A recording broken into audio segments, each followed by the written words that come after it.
જય સાઉન્ડામાં, જય મેલડીમાં, બધાને જય માતાજી। તો આજનો અમારો બ્લોગ છે જાદવના દાદા વિશેનો। તો આ તો અમારી વાડીમાં આવેલા છે દાદા, સુરાપુરા દાદા। ખાંભિયું જો આ રીતનું છે,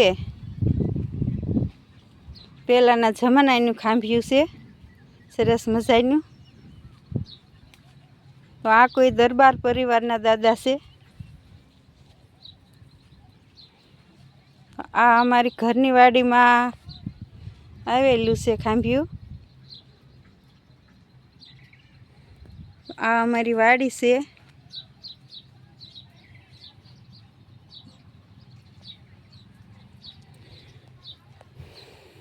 આ જાદવ પરિવારના દાદા છે, એમનું મસ્તક તો મોટી કુંડળ પડેલું છે અને એમનું ધડ અહીંયા છે।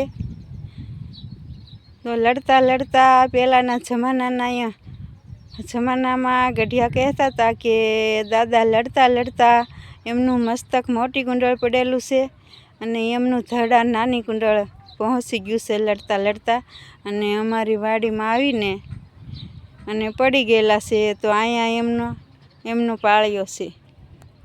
તો આ રીતની છે દાદાની ખાંભી। પહેલાં તો અહીંયા બહુ ઝાઝી ખાંભી હતી, અચાનક ગાયબ થઈ ગઈ છે। હવે આટલી ખાંભી રહી છે। અમારી વાડીમાં આવેલી છે, સરસ મજાનો અરણો છે, સરસ મજાનો અરણો છે અને અરણા એ દાદા બિરાજમાન છે। જો આ રીતની ખાંભી છે, જો આ રીતની। તો જાદવ પરિવારના દાદા છે, દરબાર પરિવારના દાદા છે, ઘણા પરિવારના દાદા છે અહીંયા, પણ આપણને ખબર ન હોય। તો જાદવ પરિવાર આવે છે અને દરબાર પરિવાર એકવાર આવ્યા હતા, શું કે અમે કામ કરતા ને વાડીમાં, તો દરબાર પરિવાર આવ્યા હતા। બીજા તો કાંઈ કોઈ આવતા નથી, ખબર નથી, એમને ના ખબર હોય કે અમારા દાદા અહીંયા છે। તો ઘણા લોકો આવે છે એમ તો જાદવ પરિવાર બહુ વધારે આવે છે। ઢસાથી આવે છે, ખંભાળાથી આવે છે, રંઘોળાથી આવે છે, ઘણાય આવે છે જાદવ પરિવાર।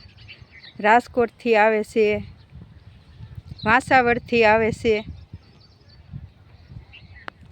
તો જય માતાજી બધાય મિત્રોને, ગૌરીબેન મકવાણાના।